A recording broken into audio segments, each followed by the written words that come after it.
Welcome, ladies and gentlemen. Welcome to Ebony Championship Wrestling. Welcome to the podcast where the square circle comes alive and we deep dive everything WWE from a diverse perspective. I am the Jackie Miles, and I am blessed to get to share the screen with my crew, my boy Griff, aka Griff Nation. Ladies and gentlemen, we are officially off the road of the Rumble and on to the road to WrestleMania. Stay tuned, fasten your seatbelt. We got some great conversation discussions on tonight. Find Griff on Instagram at GriffNation84 and on X at CGriff84. Rounding out the on-screen trio is Montay, aka Coach Montay. What's going on, my brothers? And good to see y'all viewers. Another great week. Jade Cargill, the talk of the town of the Women's Rumble. I can't wait to get into that with y'all. So let's have a great discussion tonight. Good to see y'all, brothers. Let's go. Find Coach on Instagram at CoachMontay24. Behind the scenes, taking bets on the Super Bowl and paying absolutely nothing out is our wise man, B Dix. Find him on Cash App at BDix989 and somewhere on Instagram. We ain't really located him yet, but he on there somewhere. Find us all on Instagram at Ebony Championship Wrestling and on X at Ebony Championship Rest. This episode is brought to you by Basic Hoodies. Just basic hoodies. Just a nice basic hoodie. Nice and comfortable. You know what I'm saying? All right, boys, what's going on, man? How was the week? What's going on? Coach Montay, how you doing, brother? Oh, man, blessed, man. Good to see y'all. I just wanted to give a birthday shout out to my wife. Celebrated last night. 34 years young. Beautiful, obviously, baby girl. Had a great time with the fam. But obviously spending time with y'all over the weekend watching the Royal Rumble. For those of you viewers that tuned in, hey, we, technical difficulties is part of the struggle, but we appreciate y'all. Seven of y'all, we appreciate coming in there. Yeah, so yeah, whoever whoever out there, man, we appreciate the love and checking in on us. But yeah, great show, man, and as always, pleasure spending time with y'all, at least chopping it up before that happened. But yeah, can't wait to get into this discussion. But obviously, to my family and friends up in the Detroit, Michigan, it's a great season. Hey, wise man with the ski mask. Hey, represent. It was a great year, brother. It was a great year. Brother, too bad got that ski mask on. Yeah, too bad. Your head coach is playing blackjack and saying hit him on when he got 20. So you know where that go. Saying hit me. But other than that, man, Lions great year. So Griff, I'll pass it to you because I know he was in there with the Detroit faithful. Man, it was a great night, great time, great to get out the city, be around some of the most wonderful fans in the nation, man. Detroit City, grit, hard work, blue collar, man. Great atmosphere, great energy being in that building. Unfortunately, we came up short, that close to the Super Bowl. But it was a historic night, man. A night that none of us will never forget. But afterwards, man, everybody head was held high. Everybody was high five and say, you know what, we'll be better next year, man. So shout out to Detroit, man. The city itself, it's first time in a long time, I think, since the Red Wings and the Pistons in the early 2000s, we got anywhere close to a championship run. And other than that, man, I'm excited, man. But I will tell you this, though, man, and call it like y'all want to call it, and give you all the smoke y'all want to. But I will not be watching the Super Bowl this year. So don't invite me. Don't pay me to come because I refuse to watch two competitive teams that worked hard to get to the Super Bowl, and all they tend to be focused on Taylor Swift. Yep, I did say it. So all y'all Swifties that got a problem, there y'all it can, is. you know what? It is what it is. So, hey, that's all I got to say. I won't be watching the Super Bowl. Best of luck to both teams, and we'll see you at the NFL draft in Detroit April 24th. Oh, come on, man. They only going to spend at least, it's only going to be 3 minutes of the show that they're going to spend on her, bro. You know what I'm saying? It's only going to be 3 minutes. The rest of it's going to be the football game, bro. As long as she don't get up there, but we're really going to take the cake if she get up there with Usher, though. So, but they better not let that happen. There's no way that crosses over, right? There's no way. There's no way that crosses over. Bro. There's no man. Way. No, bro. Yeah, man. Good to see you, Jackie. What's going on, man? Not a whole lot, brother. Just trying to get through it and trying to get, get to the next day and, living my life as best as I can in the moment, bro. The kids are the kids. Their parents are the parents. Administration is administration. Jackie is just trying to be Mr. Jackie and at the end of this, man. Free Mr. Clark. You know what I'm saying, right? You know what I'm saying? I walk through there with my baseball bat every day. Because it's either going to be them or it's either going to be me or it's going to be them. But let me tell you what, it ain't going to be me. It's going to be right. It ain't going to be these me. doors chained and You know locked. what I'm saying? That's how I was in my classroom today. Let me lock this door and keep these suckers out of here. And make sure I have no interaction with nothing I don't want to have no interaction with. Right. But yeah, That's man, cool, all is man. good, man. All is good. Excited to be on here with y'all tonight, man. Like you said, the Royal Rumble was fun, man. Phenomenal. We had a good time trying to muster through all of the different technical difficulties that we were having over the weekend. I don't know what it is, y'all, but yeah, it happened. We working through it, man. We are a young podcast. We are a young video group, and we are working through every technical issue that we have. The most fun pains. The most fun part of the night was just trying to figure out like how Coach was gonna walk off the screen in the middle of shit. So every opportunity he got, he was gone. We never knew when the was going to be on the screen or not. To our viewers, before we get into the discussion, to our viewers, we've seen this Roman Reigns entrance for the last 3.5 years. That was my cue to get up and get me another cold beer. I was fresh off the road. You didn't see the new stuff that he did, bro. You didn't see all the new stuff he brought to his. You didn't see all the new stuff. I knew I had 10 minutes, so it was all good, man. It's all good. So when they cue his pyro out. There goes Griff, man. What you hey. I see hey, look for Griff's promo coming, guys. It's gonna hit the airwaves soon. But what you got on tonight, man? I see you got that heel heat on. What you rocking, man? Man, I'm rocking a lot of blood tonight, man. I'm going out for blood. I'm like Jaws on this boy tonight, dog. I'm just getting on. But you see the heel hat. Shout out to Kayfabe Clothing.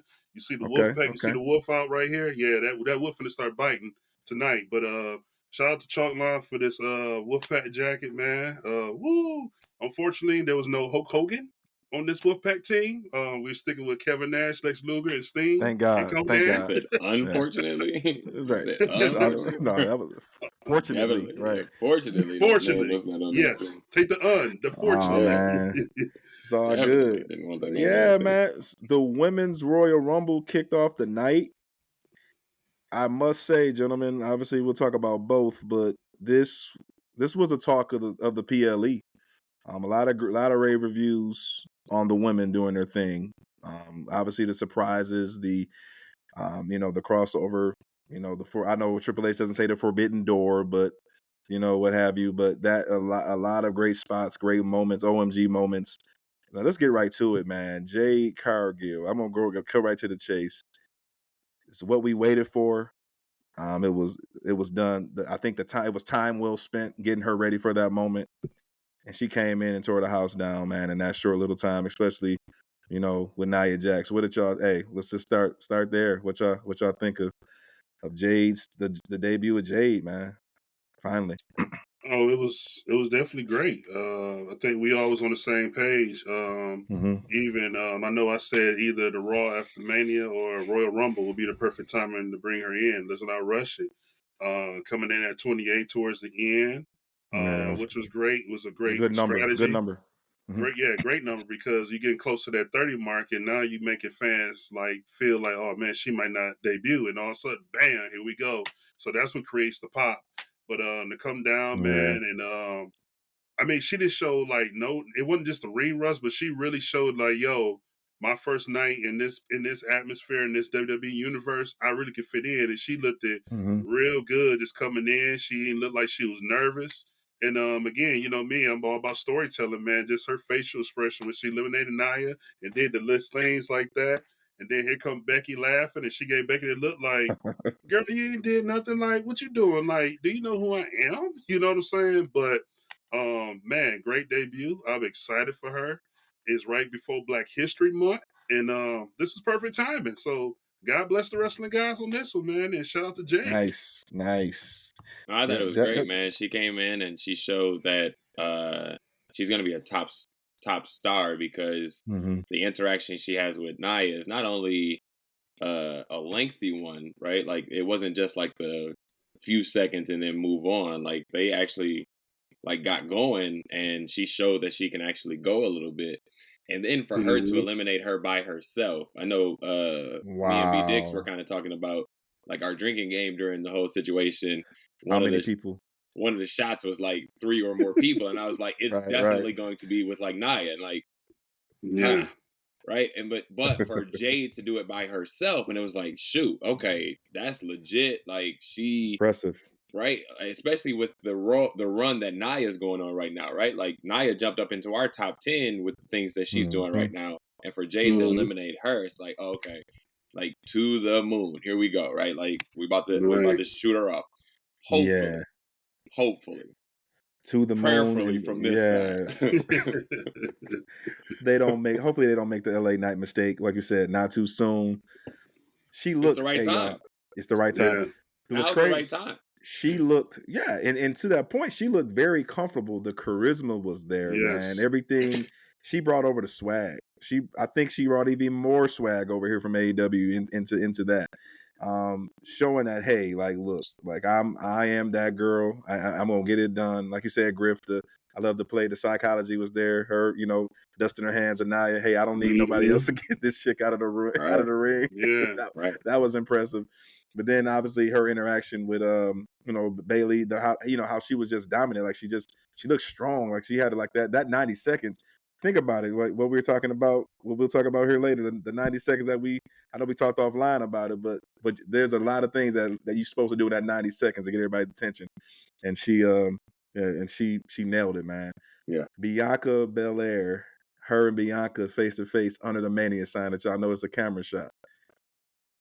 So everybody was clamoring. I don't want to speculate. I don't want to speculate. Everybody was clamoring for it.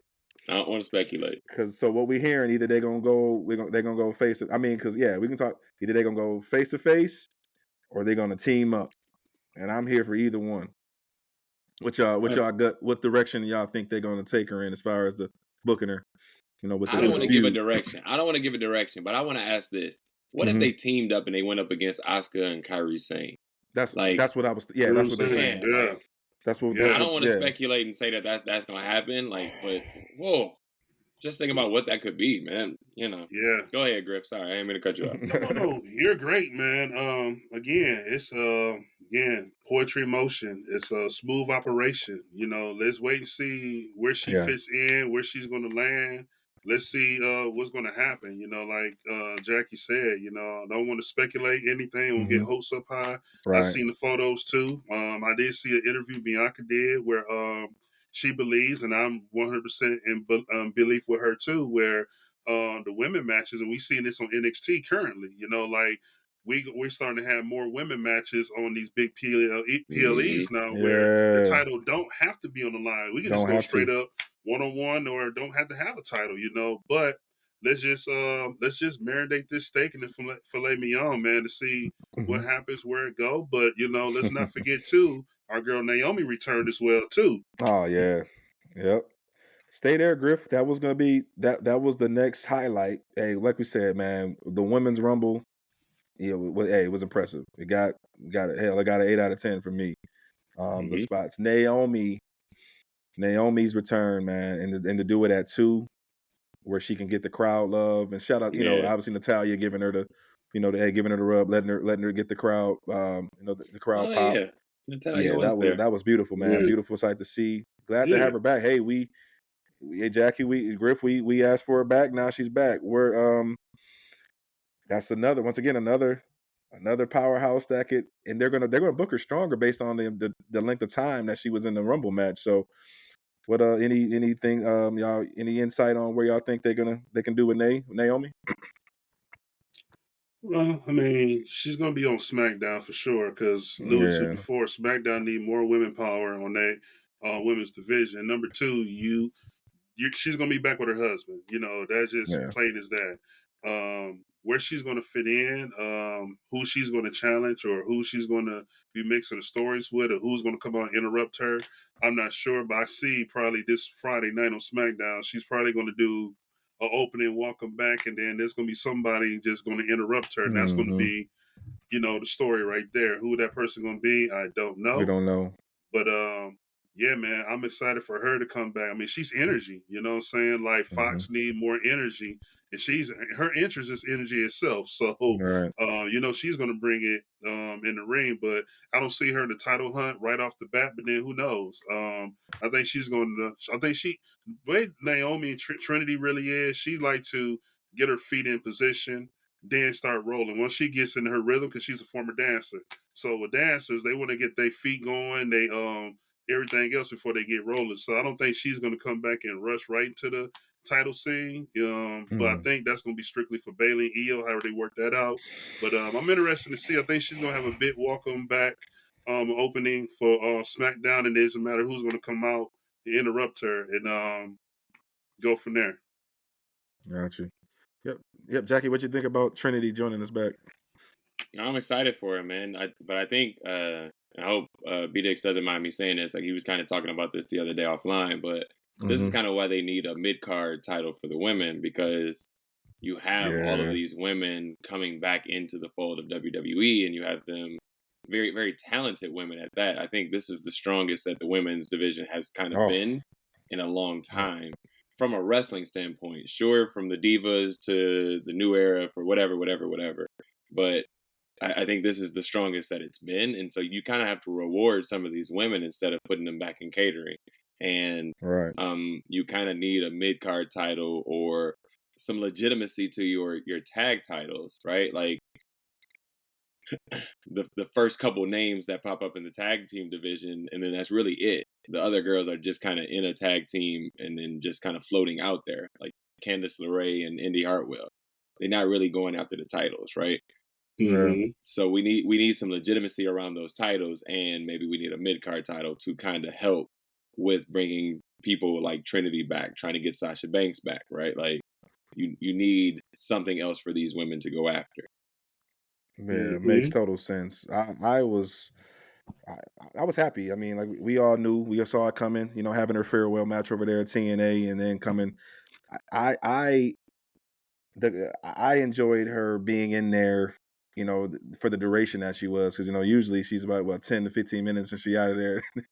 She lasted damn near almost 45, 50 minutes. It was over an hour. Yeah, over an hour. So an hour too, so that shows that they're already booking her. She's coming in. I can tell there's something different. I think they're going to book her a lot different. They're gonna, they're not gonna do her like Vince did, obviously. They're gonna book her a little bit stronger. And you're right, Jackie. Hopefully we get the right dance partner. Get something that they can chase. And keep them hungry. Bring the 24/7 title back. Let's go. Let's give these women. Definitely not on that end. Yeah, but question it was good for to you guys. Yeah. What's up? I was just thinking. We talked about this. I think this was brought up on one of our last episodes. What do you guys thought for Naomi and Liv Morgan feud with Liv going heel and switching to SmackDown? What's your angle? I mean, I think Liv got a little chip on her shoulder because she's bragging about, I've been a 2-time back-to-back runner-up, but it's like, yeah, you're the runner-up, but you still didn't get the job done. So I think she's coming back with this chip. I'm not sure if she's going to go straight after Rhea since Rhea put her out, but I got to feel she's got a chip on her shoulder, and because Naomi is back, she'll probably try to go after her since, like, yo, I've been doing this while you was going and holding this division down. The end was a champ while you was out. So what are you doing back here? Like, create something like that angle and going that way. Because, again, SmackDown needs more women power because Raw is pretty much loaded with women. You know what I'm saying? So now you added probably 2, maybe a possible 3, depending on where Jay goes in the situation, which we don't know yet. But I think Liv might switch over and go to Raw as a heel. And that could be a first. You talking about more singles competitors over there, Griff? Yes. Okay. Cause most of the women now over there, besides Bianca, are all in the tag team or in factions like Damage Control. What's that? Isla, Dawn, and all them. They in there, and then it seems like they're trying to put Mia Chim on I can't get her name, but Meechin, yeah, her and Zelina together. So it look like they're trying to form all these tag teams, and you're leaving that hole for the singles, and Charlotte is out, so your only single competitor really, besides Bayley and Bianca, will probably be Naomi and Liv, if they choose to take Liv in that direction and go to SmackDown. That's legit. I can see that. I just don't see why she would have any animosity towards Naomi. That's all. Like I don't see especially as the heel. I could see Naomi coming back as the heel and like flipping the script on everybody. Especially maybe pushing her towards the bloodline. Just that's a 2% chance that would happen, right? Man, we're going back to the fantasy, the fantasy booking that we had in there. 2% chance that it'll happen. 2% chance. And when it do, I'm gonna be the loudest. I just don't see why she would. I would rather see, not rather see, but I could more see Naomi turning the heel, especially coming back into this situation with her frustrations with the company. You know what I'm saying? She has a lot to gripe about. I don't know if Liv has the leg to stand on when it comes to turning heel, but Naomi has a lot to say. I'm sure you would agree with that, Griff, right? Heck yeah. Oh yeah. Yeah. So I see that happening, and even if she doesn't go towards the bloodline situation, have we ever seen like a true Naomi heel run? I'm the worst person at these moments, so if we have, I apologize, internet. But have we truly seen a Naomi heel run? That garbage that she did with Sasha, that team bad or PB. I was here for Team Bad. Yeah, I was here for that was that was really the last time. Tamina and everything. I was here for Team Bad. That was. But yeah, they.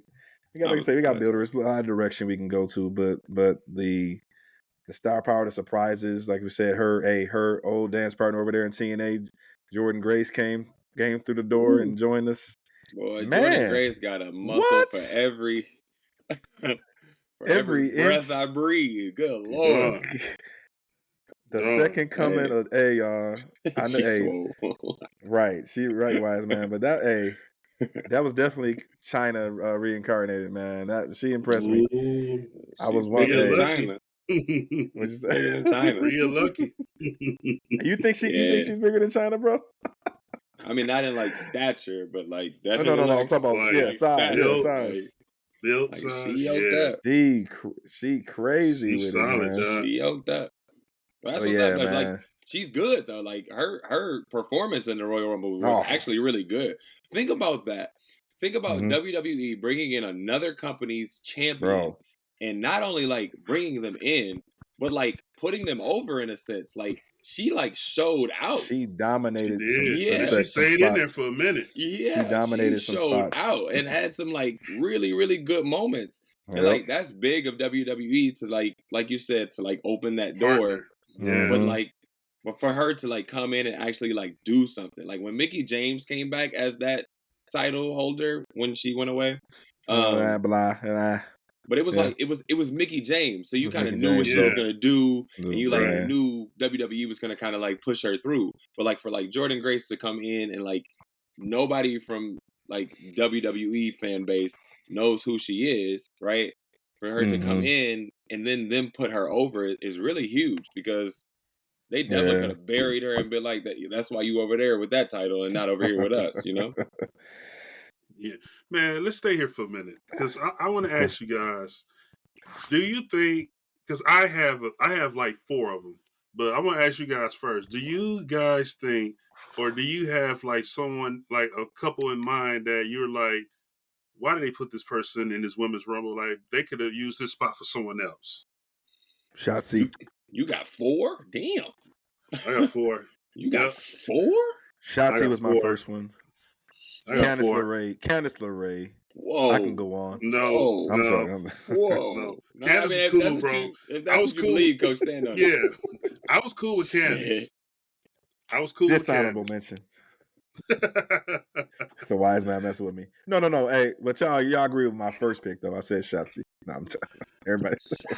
Wow. We just doing the women's division. The women's. Yeah, we still on women's. We talking about women's. We can do the men's too. We talking about women's. Women's though, like you got 4? Damn. I got 4. Like everybody that was in there. Damn. Griff. You'll probably okay. You'll be surprised at these 2 for sure. But wait, Griff. Oh, you got it. Okay. Before you go, you know what I'm gonna say as soon as you give this list. Yep. You know what I'm gonna say as soon as you give this list. I already got my replacements. I already got them. I got them. That's all I asked. I was already prepared. Who would you gonna replace him with? I already got prepared. That's all I ask. But Proceed. Kabuki Warriors, they shouldn't have been in there. I think you could have did a run with that. You could have did a run in with them to help out, and then like eliminate Katana and Chance to continue their rematch clause. Were they supposed to be fine with that? Huh? Like were they? Yeah. I think they were surprised to be in there. They was already locked to be in it before they had the title match. Okay. We so agree those with them. You're right. So those two, Shotzi and Roxanne Perez. But you was calling for NXT call-ups. You need NXT call-ups, right, bro? I did, but I didn't have Roxanne Perez as one of my call-ups. I did have Tiffany in there. But my 4 fill-ins, I had Lash. Lash should have been one of them. That's true. Continue the black women in there. That would have been nice with Jakara on her side. Then I would have had Letra Lopez because she already started some beef and animosity with Zelina on Friday. On top of going in with Lola. Okay. And then the other 2, I would have had Lola in there to get her going. And then I had Blair Davenport. They'll be my 4 replacers. Okay. All right. Okay. Nice. I'm on board. Okay. I'm on board. Damn, you gave 4. I kind of see Shotzi still being in it. Let me say this.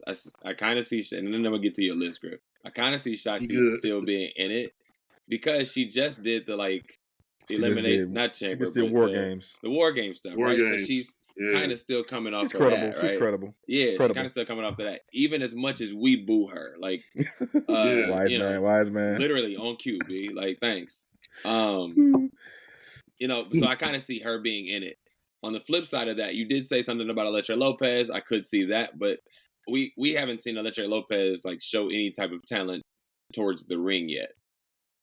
Because right now, everything backstage. She off of Lola stuff, right? Lola stuff. Yeah. She's just now. Yeah. But I don't know if y'all saw Friday. She came in and I'm on board with you. I saw it. Stretched with Zelina. Yeah, so that's what made me think Zelina would have got her revenge back and threw her over, you know what I'm saying? Then with Lola having that contract or that what she got, that'd have been put her on the mainstream, see how she fits in that. Yeah. But Tiffany definitely I was gonna be hot at Tiffany to get in there, so I was cool with Tiffany in there. Yeah, they had to bring in Tiffany time after her year. Yes. So. And she did kind of well though, right? She handled herself. But that's my point of Elektra Lopez. Elektra Lopez was gonna have to show some type of ability in that Royal Rumble. Or she was gonna come in and get squashed, tossed right out. And then it was then she would have made the other side of your list, right? You know what I'm saying? Yeah. So there's that balance. To your point, Tiffany Stratton came in and actually we knew what she was capable of and what she could do. So it made sense for her to be a part of it. So You know what? Hey, you know what? There was a point on the feed when I think we was having a little tech difficulties. And I remember me and Jackie, we was like, why is Michael Cole getting excited for the antlers? Remember he got excited? Bro, that was definitely a low light. That was definitely a low light. Why are you so happy?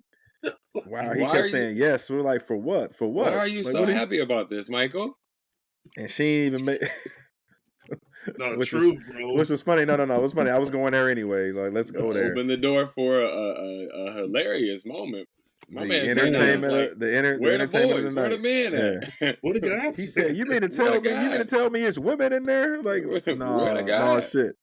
No shit. True. Yeah. You mean to tell me it's women in there? So he had his comic relief for both of them, man. But yeah, that was a good segue. So hey, coming down, it was hilarious. Did somebody have Liv Morgan in the final? In the final four? I can't from our predictions last week. We got to start paying attention when we watch this to our own stuff. I don't think none of us had Liv. Yeah, I don't think never. But I don't think none of us had Liv in the final. Well, in this case, it was final 3. It was good to see Jade. It was good to see Jade in that final 3 for sure. Yeah. So that tips it off, guys. They gon', like you said, Jackie. They to the moon. Kind of had to though, right? You kind of had to. But they got eliminated so quick. Yeah. It was like like 8 of them left, and then I think it was like a double. I think it was like 3 double eliminations at once. Yeah. I think Tiffany and Bianca went out because she did the hair thing. She did the hair thing, yeah, the hair pull. And then, was that a botch? Was that a botch? It didn't. No, it didn't. It didn't look. Saints definitely a botch. Was a botch. That was because she was doing the Kofi. She was supposed to stay in the match. She was supposed to stay in. Yeah. So that's crazy. They got her doing the Kofi shit. That's crazy. And Kofi, like that's what I'm saying. Like Kofi, well, okay. Then we getting there.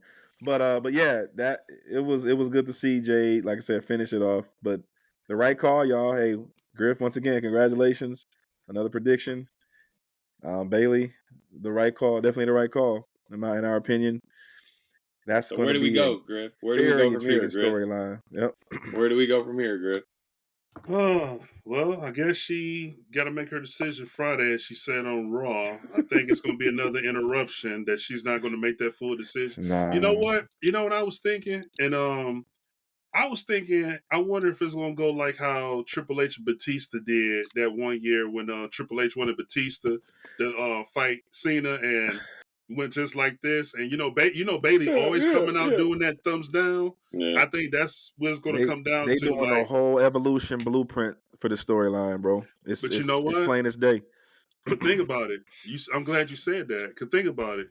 Shawn and Tripp, I think Shawn Michaels got some of his hands on some of these WWE storylines too that we don't know of, because I'm looking at Trick and Mello situation. That's Shawn Michaels all day long. You know what I'm saying? I'm looking at Bailey and Io.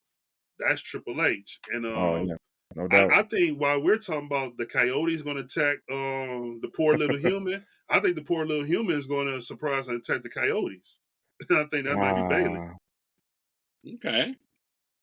All right. Attacking them. She got to get her ass beat to get the symphony to start the face run. She's gonna attack, and then they gonna beat that lady's ass. Yeah. Hey Griff, though, but the question back, but she doesn't have a reason to right now because she's still playing them up. It's still her plan. It's still because remember, it's still her plan. I said this a few shows ago about Bailey, the way she's still, her verbiage. She's still saying. She's still about me. So that's the catalyst to getting your ass whooped. You know what I'm saying? So yeah, you gotta. They gonna come after her, man, and that's gonna be great to see. Not you rooting on her downfall. Hey, did it happen this Friday? I'm talking about from storyline. I'm talking about storyline. I'm talking about the storyline. Beat her ass. I don't mind Bailey. Like I said, this is. I didn't know this, y'all. This is going to be her first singles match at Mania. I did not know that. So that's kind of why I'm rooting for her, because I do want her to have that success at Mania. Like, yeah, I'm rooting for her. I want to see her shine by herself. Been on the grind. Bailey been on the grind, man. It's well deserved. Coming back from that injury, it's well deserved, man.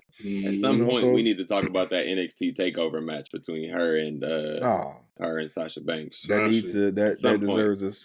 There's a segment of its own. Yeah. Well, let me highlight this before we move, Montay, because Jackie said this a lot these last few weeks, and he talked about how John Cena one time went on the losing streak, how Seth Rollins went on that whole year losing streak. Yeah. Bailey just went through the same thing, hot losing streak, and now we see her turn that corner and not going up that hill, and that's sometimes what it takes. Going on a long losing streak, not just putting people over, but okay, I'm taking this sacrifice, taking this hit because I know something special is coming. It's the payoff. It's the payoff. Yep. Payoff is the word. Yep. Like if you're grinding, if you're working, and this is my point, or to the conversation we had last week, gentlemen, about the workman's title. Like when you're grinding and you're putting that work, and even though you might be taking L's sometimes, like. Clearly, they're putting people over, and they're gonna pay you off at some point. And so, for you to then throttle that down just because now you have the title, you got to keep that grind going. You got to keep showing the people what you got. And so, this is why I think they're gonna pay Bailey off with a title at some point. They kind of have to, and because we talk about Drew carrying the pandemic. Let's be real, Sasha Banks and Bailey carried the pandemic. On the women's side, forget the women's side. They carried the pandemic. They made it, the whole thing entertaining. they were the entertainment, and then Drew would finish the show with whatever was happening with them. But like, shout out to them. Carried the pandemic. They had That's real. That's real. Well, they had both titles, like the tag titles and singles. One of them had a singles title, right? Yeah, Bailey, yeah. She was SmackDown's women and the tag champ. No, you know what? Yeah. I think they both had. I think they had both titles, and I think what happened. It was a. I don't know if it was WrestleMania. It was somewhere.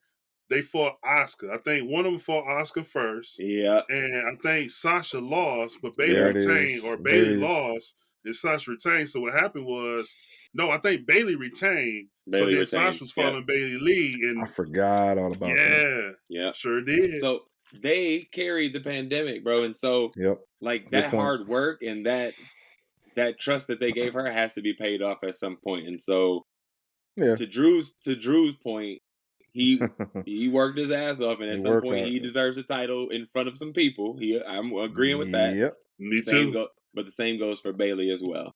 Same goes for Bailey as well. They better go ahead and pay that man. But yeah, man, overall, the women's thumbs up, man. Great job.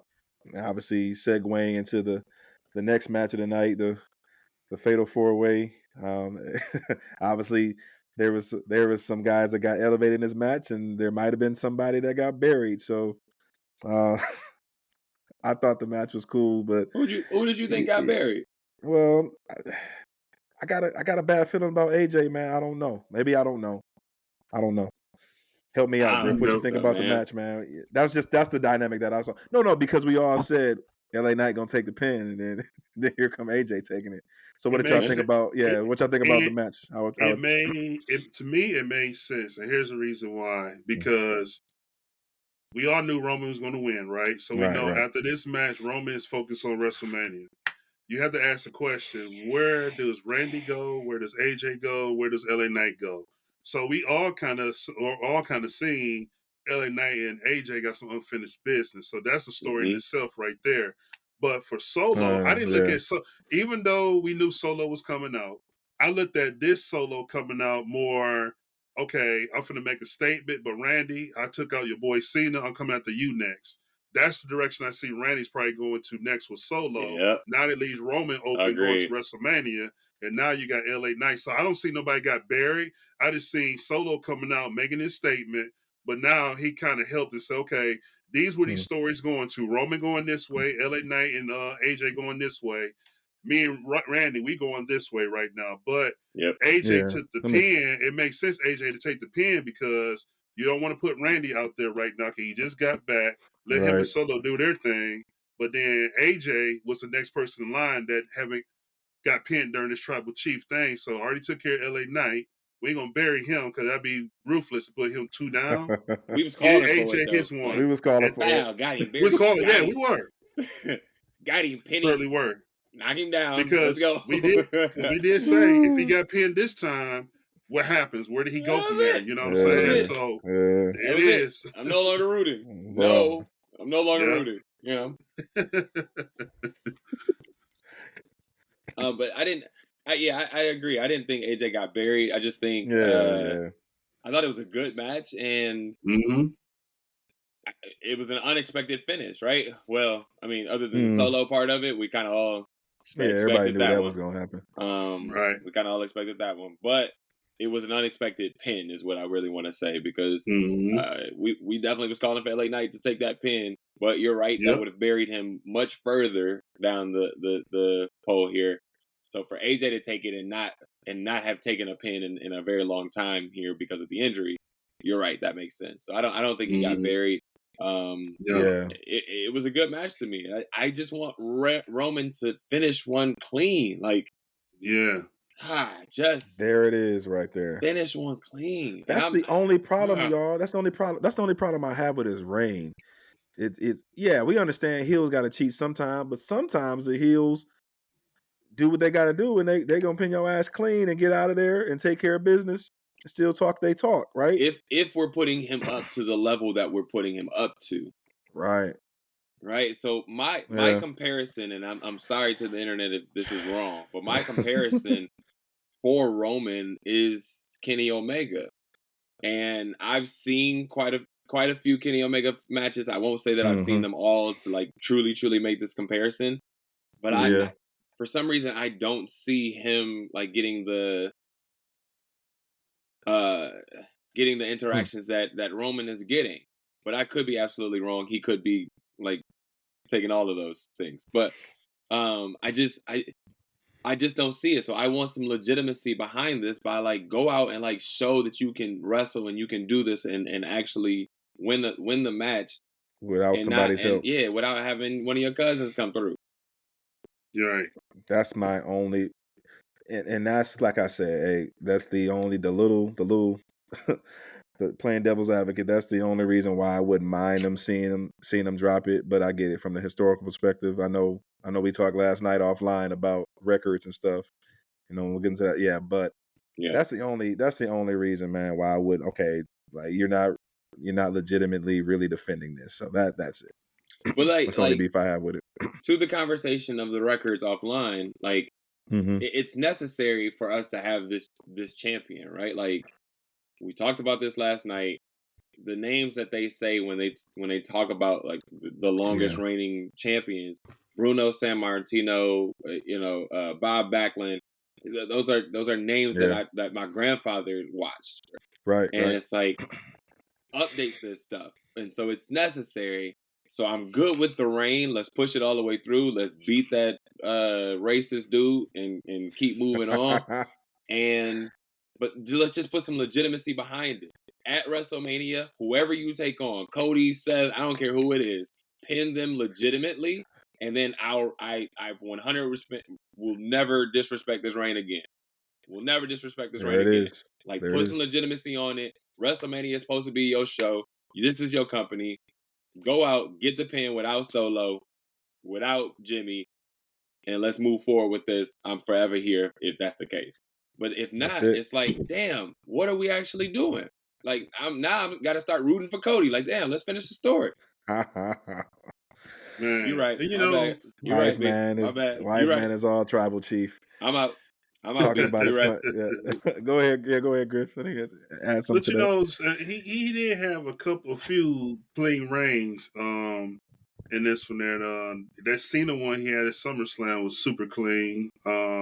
Even Brock at Mania in Dallas was clean. Like there was no interference in that one as well. But I'm with that though. Like we know Solo gonna come out each and every time, and it's like, bruh, like okay, let's get a clean one. Catch someone like slipping or someone else just like they look the other way, look in the crowd, and you just catch them with the spear. 1, 2, 3, get up out of there. All right, here we go. We the ones. So yeah.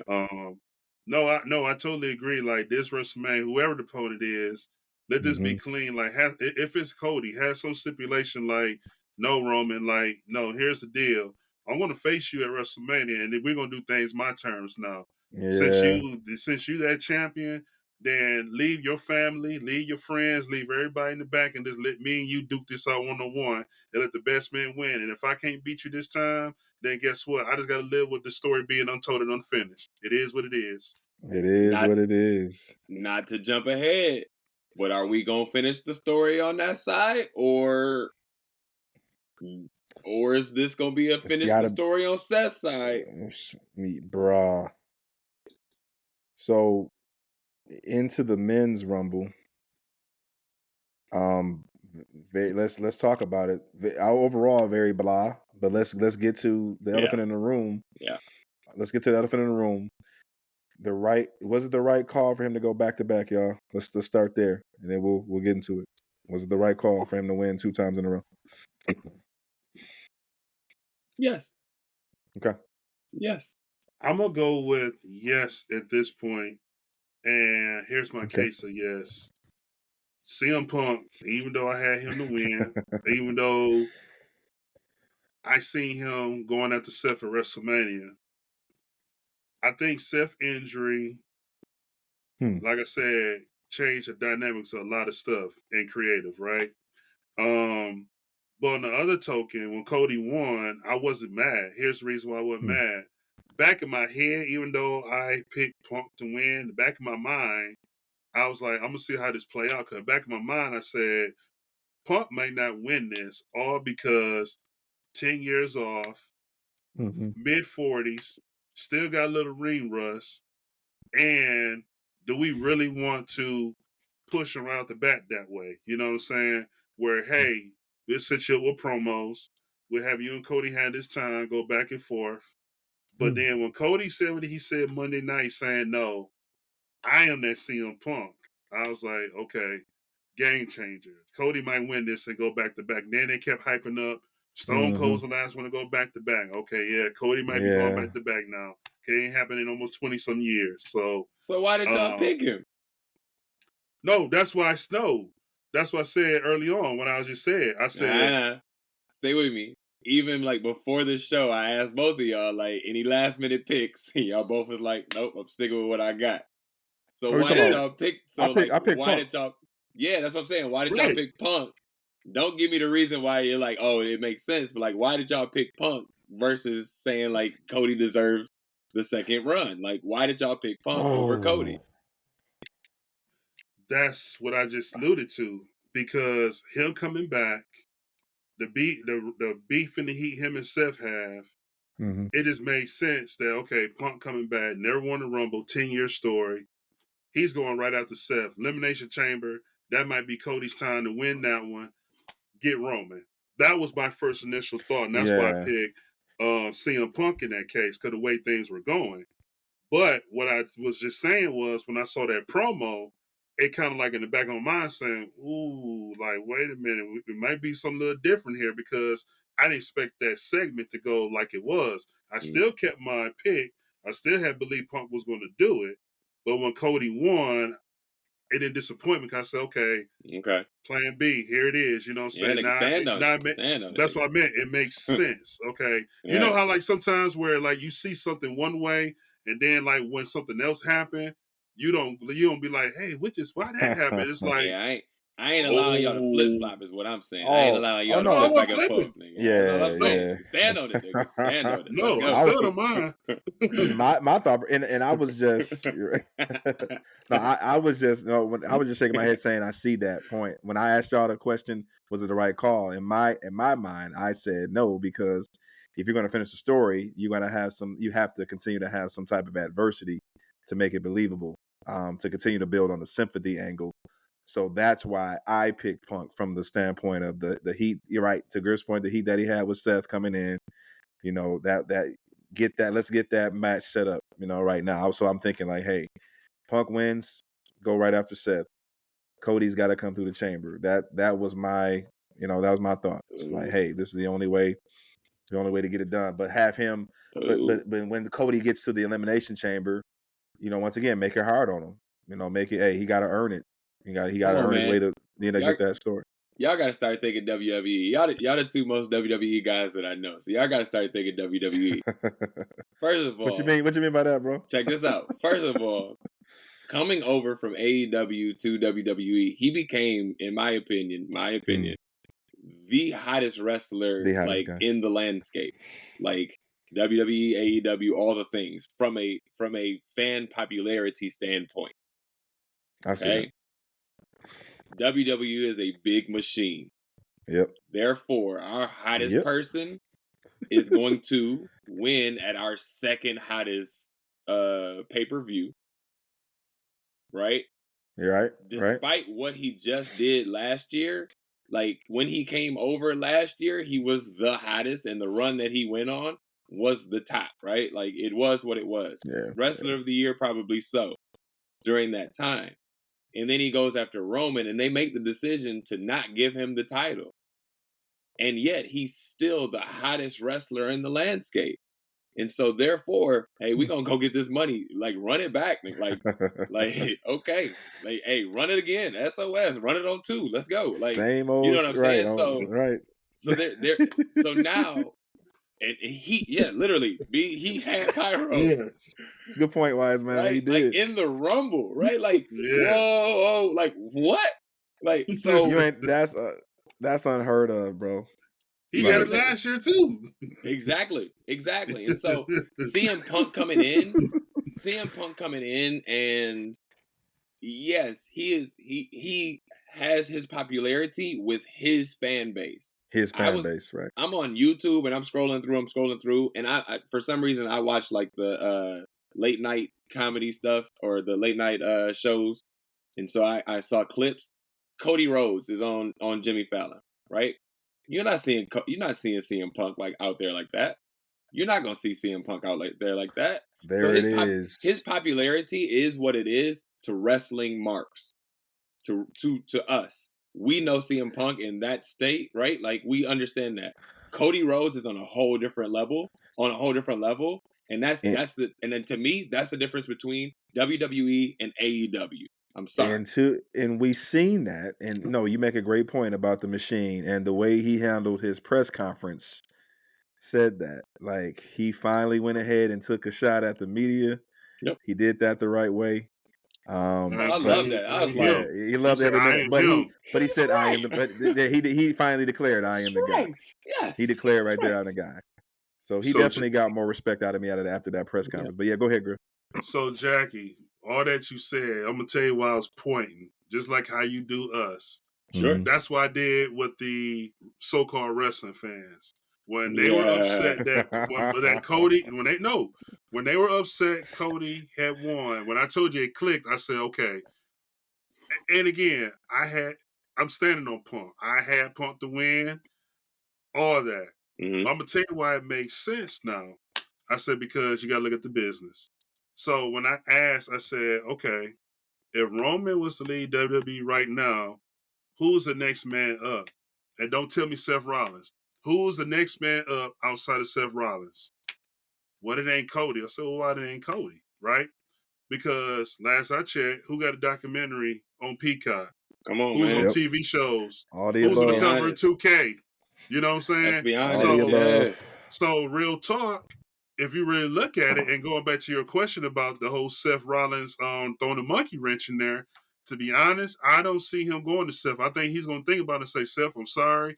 He's on that chip right now. Like, I'm that guy. He's going to be blunt, say, Seth, I'm sorry. No disrespect to you. I beat you 3 times in a row. You're not in my vision no more. I'm going after the guy who gave me my first and only pin since I came back, and I'm going to redeem myself. That's what he's going to do. And that's what I feel he's going to do. You got to go after Roman. Like, you beat me last year. And remember what he said? They teased it on SmackDown last year. He even came out the next night on Raw. It was like, I had you. And the only reason you got me because your cousin came back out. If your cousin didn't came out, you was done. Like, he's going to be on that tip. But listen to the promo, though, Griff. Listen to the promo. Mm-hmm. I'm on board with you. I hear you. But listen to the promo. The Workman's title and to call it the Dusty title. Like, that changes things. That switches things up. And I think it's because they're trying to elevate that title up a little bit more every time they talk about it. They have to. You're right. They do have to. But that changes the whole dynamic of this situation. Yes, is Roman at the top of the mountain? Yes. But when you talk about wrestling and when you talk about the guys who put in the work and the guys that are in there every night, you kind of got to go as Seth if you're claiming that you're winning it for Dusty. Right? You get what I'm saying? So, like, I'm on board with you, and if he goes after Roman, it makes sense to me. I even called it because of the Royal Rumble. Like, I'm like, yeah, he's going after Roman. But that, to your point, that promo, that it changed things. And for them to say the things that they said during that, it was like, he kind of got to go over here, don't he?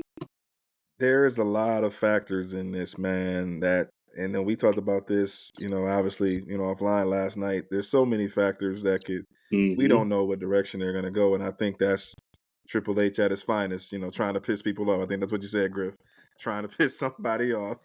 Oh, yeah. So you got the Punk injury angle is in there. We don't know if that's real or not. You can play on that.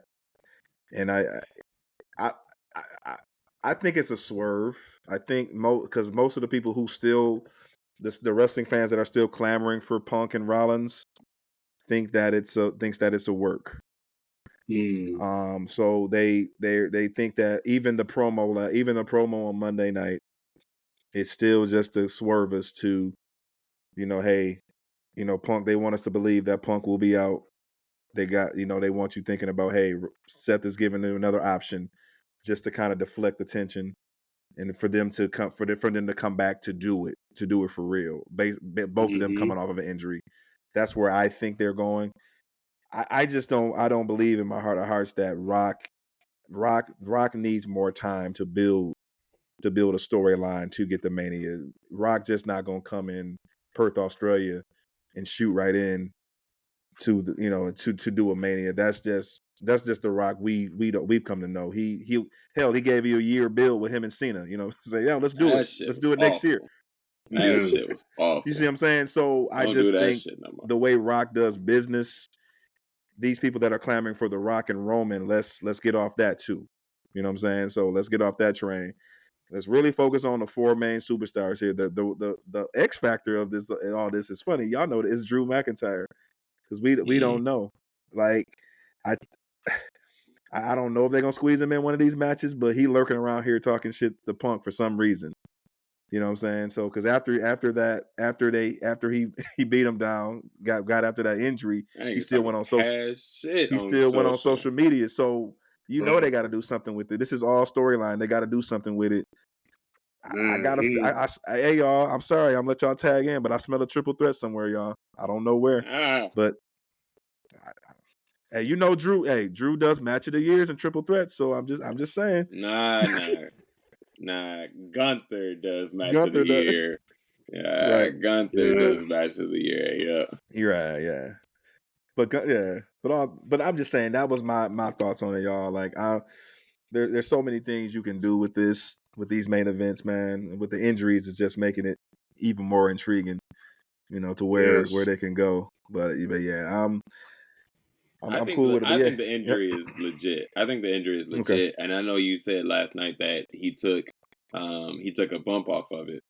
But I don't think like when you tear something, that's not like an outward injury, right? Like you can still be hit on the outside, internal. But it's So I think he still could have taken a bump off of it and been fine.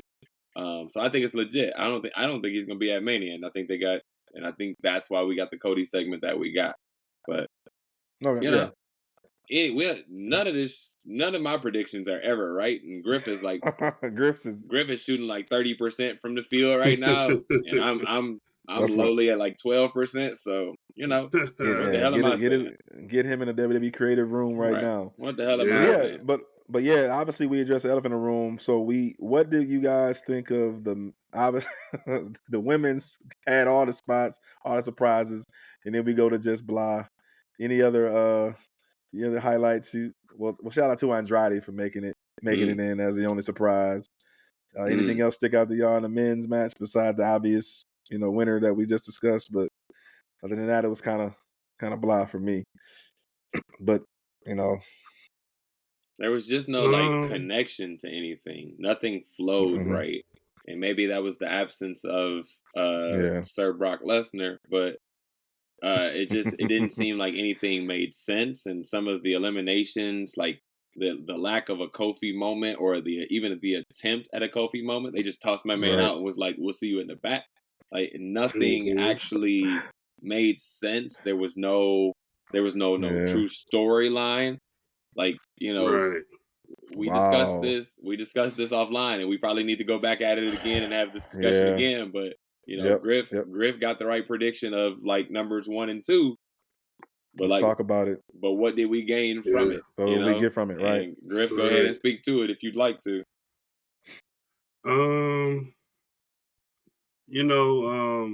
First of all, man, I'm glad to see Andrade to come back. Because I mean, especially with the LWO and the power that's going forward with LWO and everything going there. Of course, he signed with Raw, but they're doing something big with the Hispanic and Latin culture with these talents as well too. But to come back, and then makes me question too, when our queen come back, is she going to jump the Raw to be with her man? You know what I'm saying? But I know that's a long time tale for it to come. But as far as the men's Rumble, man, it just was. I mean, last year, I always said last year Rumble was better than this year's, for sure. It was just something about last year's Rumble that kept you on your toes. I don't know if it's because all those that was involved, the star power and all the different returns and things. I mean, last year you had Edge, you had Dominic, who was just rising up. You had that whole Judgment Day thing going on too. But And you had the Logan Ricochet spot, which oh is man, yeah, still Logan all of Paul that. came. Yeah, absolutely. Yes. So, but yeah, it missed all. But I'm saying it missed all of that. Like it showed it was a good problem that it showed that the roster is deep. Shout out to Braun Breaker. I wasn't sure if that was Brock's spot. Coming in, Braun Breaker coming in, doing his thing, dominating for a little bit. He had a little run, but other than Yeah. that, yeah, it was a joke. And McAfee, I think that was a wasted spot for sure. Yeah. So I think yeah, I think again we put our expectations on it, right? With such a deep roster, the pieces were there, but they just didn't put the puzzle together. They put it together. They just didn't put the puzzles together. And not that we would ever like be able to choreograph that in any better than what they are doing, but but to your point, last year was so much better because of the spots. The stuff made sense. The things kind of flowed together. Even with Cody coming out at number whatever it was and then winning, like it just like it all made sense and it kind of flowed to our WWE brains. And this one, it was clunky. It was very, very clunky. And you saw the Mania and SummerSlam cards this past year develop out of that match, and it was organically. Yeah, that was, and you just didn't get that with this one. Like, hey, besides Cody going after, Roman or Seth, did you guys see any other storyline that could come out of there, out of any other feud? Because I was trying to find one. I couldn't find Griff. one. 1 and 2, Griff. 1 and 2. Yep, there it is. That was it. 1 and 2. Again, that facial expression, that storyline, told that in that face, but it just dropped. Like it just dropped. It was good to get the crowd going. You got it hype. You got it like, oh, here we go. But then again, we go away from it. Once again, so the biggest question is, are we going to have that match? Are we going to have that story? Are we going to have that going forward? That's the big question mark. Is WrestleMania going to be it? I know they talked about one of the main event with each other one of these WrestleManias in these days, but do we have to have it right away, or is there still something more to come that's going to build? Because I think with that storyline with them, this is the time you need to start building. You can't build that type of story with them 2 or 3 weeks before WrestleMania. You got to start doing this like right now, letting it build, show up on each other's shows, or interrupting people's matches. Like, where's this build, and when are we going to start seeing the build? If that's the direction they're going to go with these two.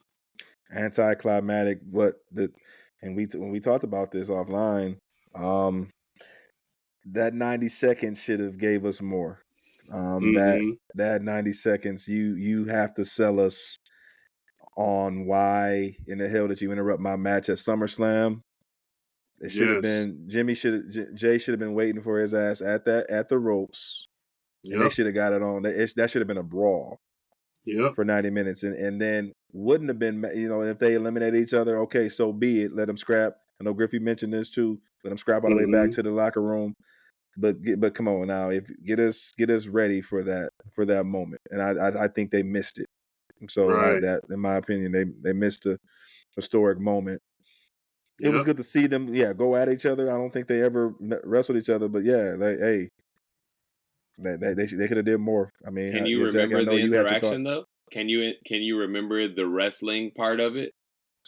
Does the wrestling part stand out to you? Their interaction, them exchanging their move sets, the kicks, their kicks that they do. But like, is it memorable? You know what I'm saying? Like, nah. So it's what they do. So that's what I mean by this Royal being clunky or it not living up to its expectations, because like that's a moment where y'all are on kind of the second biggest stage of WWE, and y'all are out there by yourselves in front of a sold out crowd, and and it's the Royal Rumble. Y'all are 1 and 2. The storyline is there. One says yeet, one says no yeet, one wears blue, one wears red.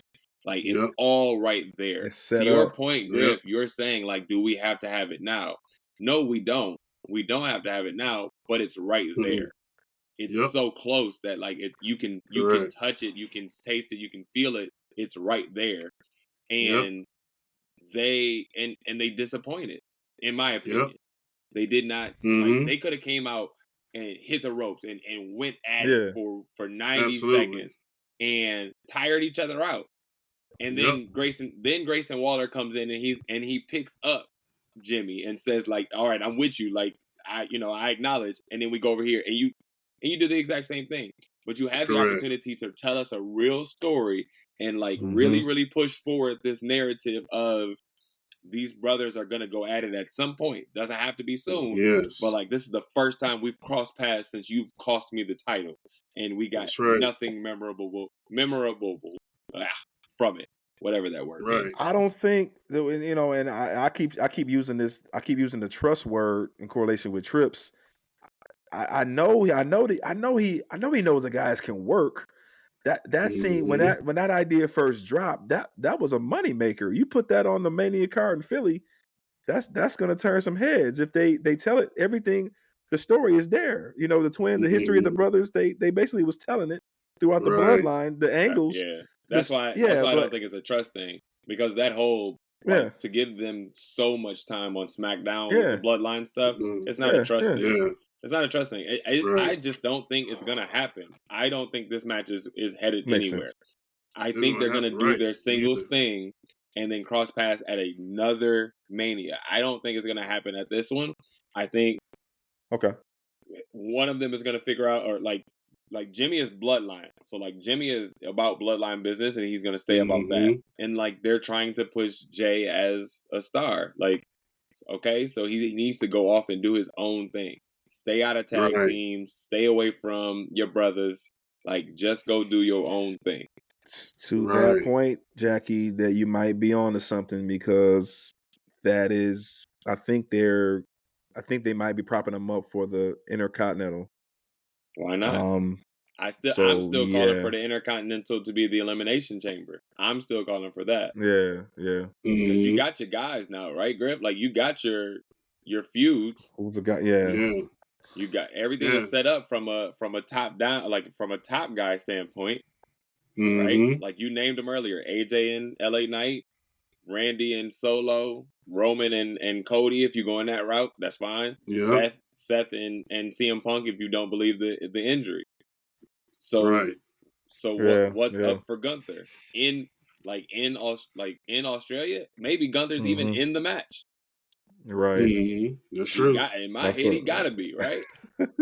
He gotta be in my head. So, and that, switching back real quick. So since we got on Elimination Chamber, and we'll give Logan and KO some love here in a minute, real quick, real brief, but deuces on that the U.S. title.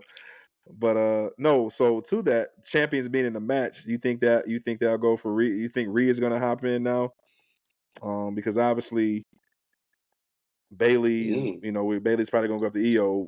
You think Rhea might be featured in the match, because obviously we're seeing her and Becky possibly. I know I didn't get a chance to really, talk about the women fallout on the title picture, but what do y'all think about, just since we're on Elimination Chamber real quick on the hit the women's side, you think Rhea could possibly be in that match? Yeah, in the title. Rhea's gonna main event Elimination Chamber. Okay. Yeah. In the chamber with others, or who do you think it's gonna be her and Becky right now? Because that's what we're looking at. Possibly it could be her and Becky. It could be her and Nia. Or Nia. Yeah, I mean her and Nia. That's what I'm thinking. I'm guessing it's gonna be her and Nia. It could definitely be her and Nia. I mean, it's her home country and her backyard, and I think she's the hottest champion to go in her own country and have that main event spot. And I think that PLE is going to be dedicated for her to have that main event spot. The question is it going to be Nia? Is it going to be Becky? Or is she going to be involved in the Elimination Chamber with the other 5 individuals? So that pyro gonna go crazy. She finna have sparklers and everything. She finna have everything.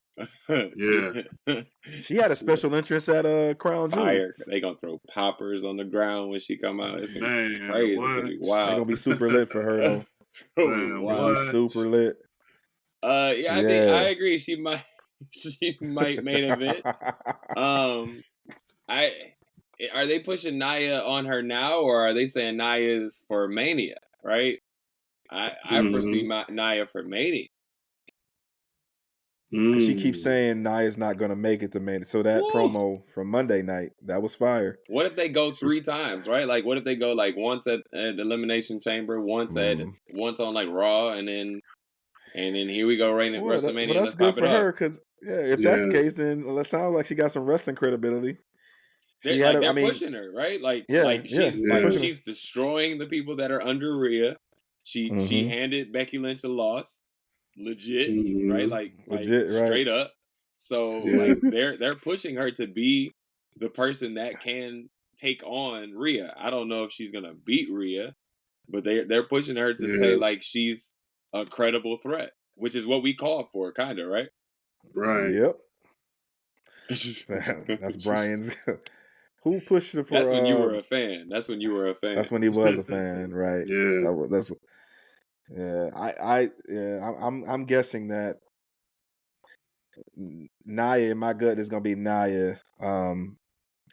She's gonna main event with Nia at an Elimination Chamber, then give her Becky at Mania. That's because you already know how they love the man. So and they Becky not hot though. Becky not hot, bro. Like she, was she one of the last? Yeah, she was one of the last 7 in that Mania in the Rumble. Yeah. But she not hot like Nia is hot right now. Even as a heel, like she's hot. So I don't know, man. Maybe you got time to push Becky, and maybe you can tell me how we get in there. But I just Griff. No, well, Griff made a good point off of her promo saying, "I got to prove. I know right now you're better than me." So I know Griff mentioned that. So they're gonna go with that angle, and she is. But they're gonna come with the under. They're gonna use her as an underdog. So maybe if maybe her next shot would be an Elimination Chamber match if she wins that. And then her and Nia just had a official 1-on-1 at the Chamber in the main event, and Becky will get the winner, who we think we know is going to be Rhea. Because Rhea's not going to lose in her whole country, But it can be set up that way. But I don't think there's nothing for Becky to prove. I mean, she had a heck of a 2023 already with Damage Control and with Trish. And then Lita. Put her on the back burner. NXT. It's like right now, just put somebody else in that spot that can go. The question is, who is that next person on Raw, on the Raw brand, that's willing to face and challenge Rhea? Maybe this is what if Liv Morgan don't go to SmackDown and Liv stay on Raw. Rhea is the one that put Liv out. Could Liv be the one? You know who had a good showing on Raw, and I already know who I'm a fan of. Chelsea Green had a good showing on Raw. I'm just saying. I know she's still in the tag team title picture, but let's go and throw over there at Rhea and let's see what she can do. Yeah. Just saying. Pitbull and Chihuahua. What Money Mike said. Just saying. Oh, man. Hey, let's just throw this in real quick. U.S. title outcome. I think we said we're going to probably get more than one match. That is definitely going to happen after that finish. Yeah, you have to now. Yeah. They finish it, Elimination Chamber, and then he goes off, and Logan goes off and feuds with somebody else for Mania. That's what we're thinking, guys. What you think? What's the direction now of U.S. title? Jackie, go ahead. Go ahead, Jack. Yeah, Jackie was shaking his head. I was like, I think, Griff, you were going to say what I was going to say. I think this is going into Mania. Yeah. I think this is going into Mania. I think, Elimination Chamber, we get something, and then we get the grand finish at Mania. And I don't see nothing wrong with that. I think we could push this out. I think they go away from each other for a second, and then we head right back into it. Yeah. I think this one pushes all the way out. Rumors that our boy is supposed to go against him. LA Knight is supposed to get his shot at Logan, so that's out there. But I'm with you though on that, Brent. I'm really hoping for that angle. The brass knucks. Yeah, literally, right? That pushes it. If there was a straight up finish, then I'd be like, oh, okay, that's the end. Go ahead and end that. But like the brass knucks, the disqualification says that there's going to be another interaction, And that interaction can't end at Elimination Chamber off of whatever. I don't know, maybe. But I just see it going into Mania. Go ahead, Griff. Right. Mm-hmm. Anything, Griff, to add to that? No, I just see it going straight to Mania. I don't even think they're going to even do anything in the Elimination Chamber. I think they're just going to just be a part. Logan gonna do some stuff off away from the building, and just do like some hot takes and videos. He won't be there.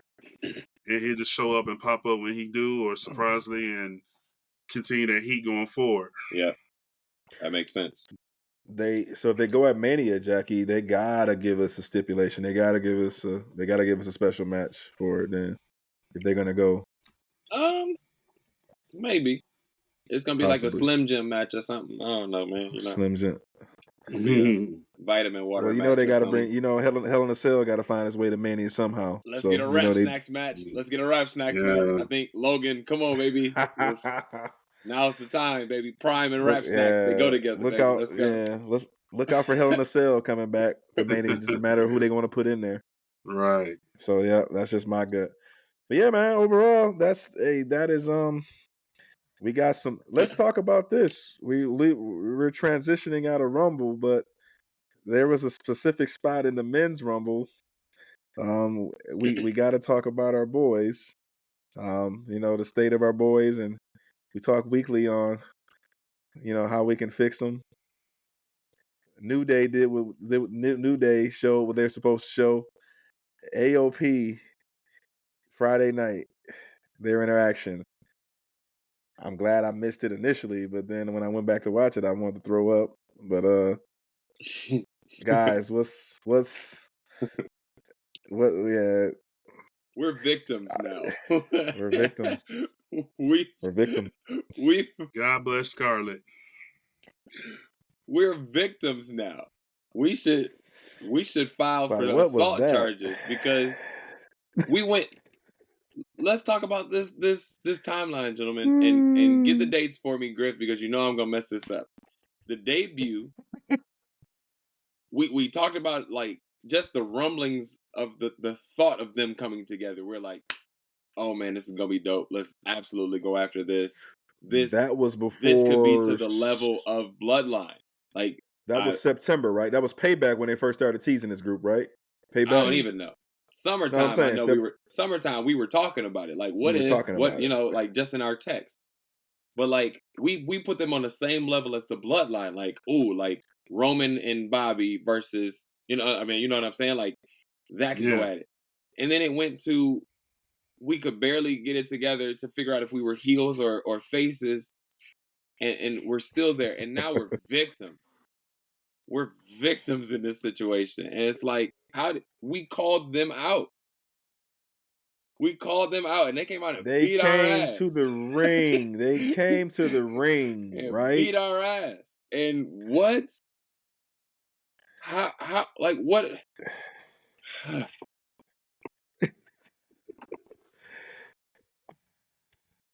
Somebody, man. Hey, it's hard. The only good thing Montez got going for him is that show with his wife.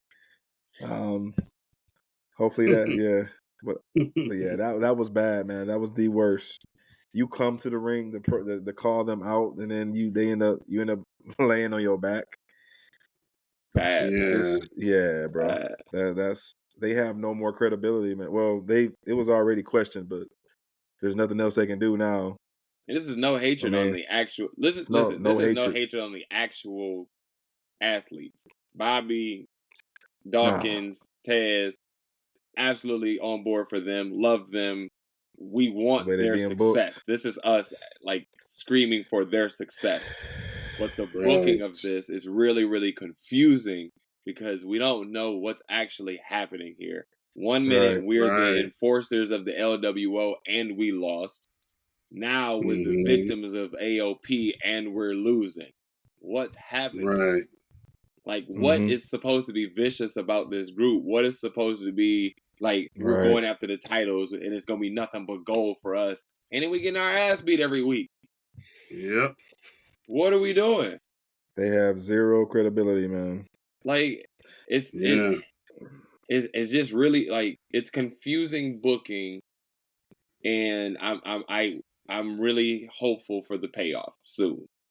Yes, thank you. Like right on time, B. I'm really hopeful for the payoff for this because what are they going to get them? Are they going to let them go over to Australia to settle this over the chamber? Because it's not worth is it it. even worth the PLE? It's not worth it. It's not even like the third hottest storyline. That's the problem. That's like true. I would put the LWO and Legato's storyline over theirs. Like I'm very much interested in that because like I want to see what happens next with Elektra and now like what's that Zelina, which is what we should have been getting, right? Like adding B-Fab, we should have like that should have been the interaction right there. Instead, now we're getting Legato and LWO instead of where the Street Profits should have been. And so what's the booking? What's the payoff for this? What's the payoff? Because man, it's hard to root. It's hard to root. It's like, damn, come on, boys. We got beat up again? So what we're gonna do? We're gonna beat up the Profits. Man, it seems that way. It seems like booking is like, all right, guys, okay, like Legato and them, okay, that's great over there. Kofi and them, that's good stuff. Like that's all right, okay, great. Street Profits, yeah, whoop they ass, beat up the Profit, right? Yeah, whoop they ass. That's where it is now, and that's sad. Man. But the crazy part about this is like the booking is still not as bad as it could be, and we're very aware of that. This really, really could be some Vince type shit, and it really could be worse. Right? Yeah, it really, that really, part right there. It really could be worse. So, like, very hopeful for whatever the payoff is going to be, and like, we're not going back into the Vince days. Let's move forward. Let's, clearly, like, as the company is trying to do in this moment, we're all trying to. We're all trying to move forward from okay. I mean, here we are, gents. Let's go. Here we are. We spoke briefly about this on the live on Saturday, and my whole thing was like the trafficking piece of this. I was blown back by the trafficking piece of this. And then B Dick sent the article into the or excuse me, the document into the group chat, and I read the document, and my God. I have a FYI, y'all. Hey, I have not had a chance to read it yet, but I know it's dark, but I'm gonna read it. But yeah, go ahead and give me if you're queasy, my boy, don't read it. If you have ready to get me a midnight snack before I hit the sack. But don't, brother. Don't read it. You might not want no snack. No, bro. No. Bro, I didn't read the whole document, but the one I did read. Matter of fact, don't read that shit tonight because it's gonna give you nightmares. Because I was you might not sleep, bro. I was on page 6, like that. He did what? He did what? Bro, and the terms they use.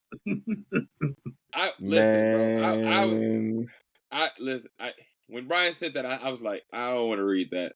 I don't want to read that. But then I knew he was going to talk about it, and I was like, damn, I got to read this. He's the brainchild of the wrestling industry. And he will not. I saw this online. He will not crazy. Go ahead. Nope. Because I want to say it was Griff that said it. Did you say he won't go into his own Hall of Fame? He will not go in the Hall of Fame in his own company. Wow. And this is your brainchild. This is your child.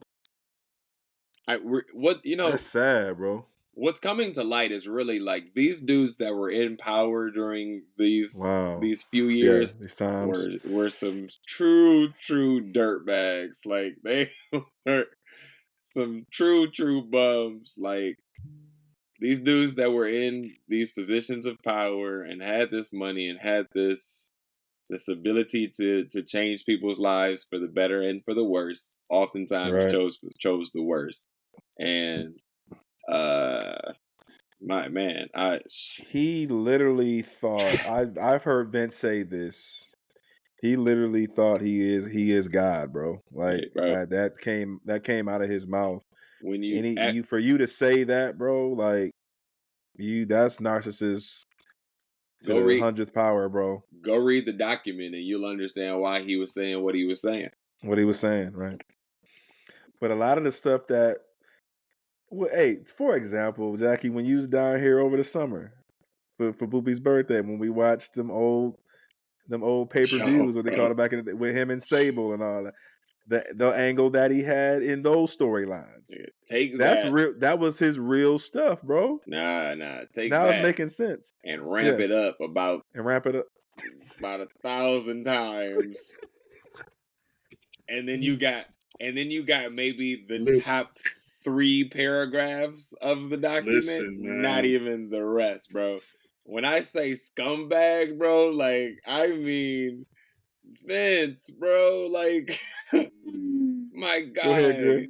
I'm sorry, Griff, go ahead. Yeah.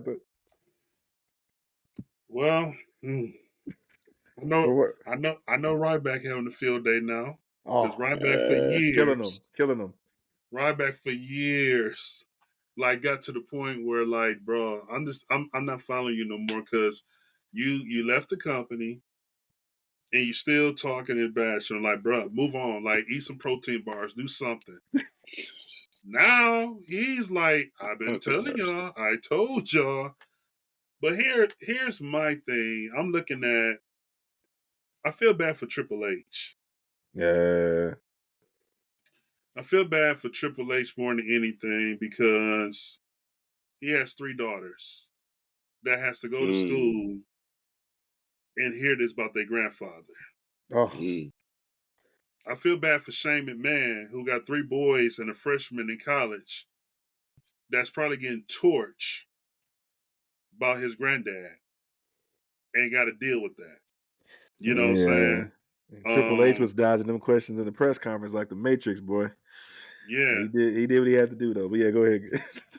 It makes me think, going back to 2020 and 2021, if you guys remember, every time Stephanie got a position, she held it for like a month or 2, resigned. Got this position, resigned. And it made me think, like, why is she stepping down and resigning? And she stayed fully away from all this going on. Like, okay, I'm gonna resign.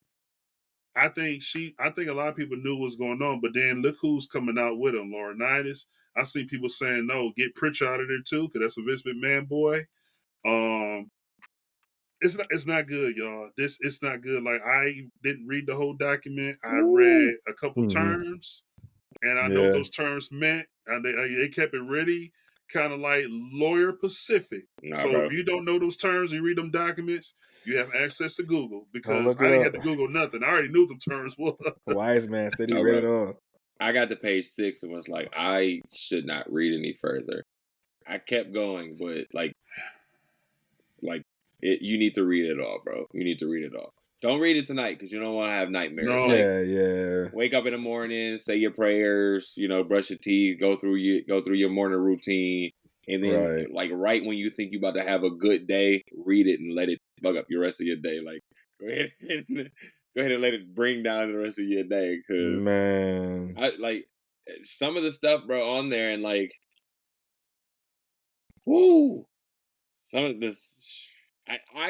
I said Saturday when we were talking about, like, damn, like, trafficking, like you passing, like, you sharing, like, damn, Vince, like, you doing that? And come to find out, that was probably one of the, like, minor things he was doing. And so, wow. I mean, across state borders. Yo. Vince is a wild man, apparently, bro. But he like smashed his legacy with this, and thankfully, like, the wrestling business is in a healthy space. It's in a great place, right? Him doing this does not tear down the entire thing. Thankfully, had this happened, 20 years ago, Attitude Era, maybe, like, this thing all comes crumbling down. Yes, because there's so many other things that probably would have came out at the same time, right? And maybe there's more to say to Brian's question. Who all knew what was happening? Right. Yeah. Who all knew what was going on? Hell, where the storyline, the control that he had 10 years ago in his business, it could have killed that. You It know could what I'm have saying? killed Like the all kind dead of crashing years, down. the 2014 to Oh, it really 2016 would have dead killed that. years. Really would have killed them. Yep. Yep. Yeah. So Bro. yeah. Thankfully, Yeah. this was already passed off to Triple H. Triple H is now sending this thing to new heights. Triple H and team, whomever they may be. Have y'all seen like the graphics that are happening on the screen now during Raw? Like, Oh, yeah. those look 1,000 times better. Like, how long did it take to get my man out of there if this was the product we was gonna get? Why we ain't fired him a couple years ago? Like, damn, like now we getting some good product. I'm looking at this and I'm like, yo, that's kind of dope with the little fire back there. And like, this looks good. Like, this thing is, whew. There's gonna be. I like that Dame, man. When Damien shoot that little the arrow, arrow. I like Man, that. that's was dope. great. That That's was so hot. dope. Yeah, that is so dope. This machine, and we call it a machine because it is what it is. This machine is taking off, bro. And I always like logistical things. Like, I love going behind like Disney World and seeing like the stuff that happens behind the scenes. And I would love to do the same thing for WWE because this thing is taking off and getting to that level of like it's gonna they keep got stuff rolling. on YouTube on how they start a show, how they set up everything. It's out there. It's very great, man. But no, Jackie, to your point, man, and Triple H, he stressed this in the press conference. He said this. He said this. He stepped out. He said, "Hey, this could be, if we do this right, this is going to be better than the Attitude Era." He said, if we play our cards right, if everybody comes in line with the fresh talent that's coming in, NXT, like the way they pumping in talent in NXT, this could be one of the greatest eras in wrestling if we do this right. They say we still got to wait and see. I know y'all saw it, but yeah, I'm excited, man. That's this, and this is why it can't, a story like this can't tear it down, man, because they got too much momentum. Sure. Yeah.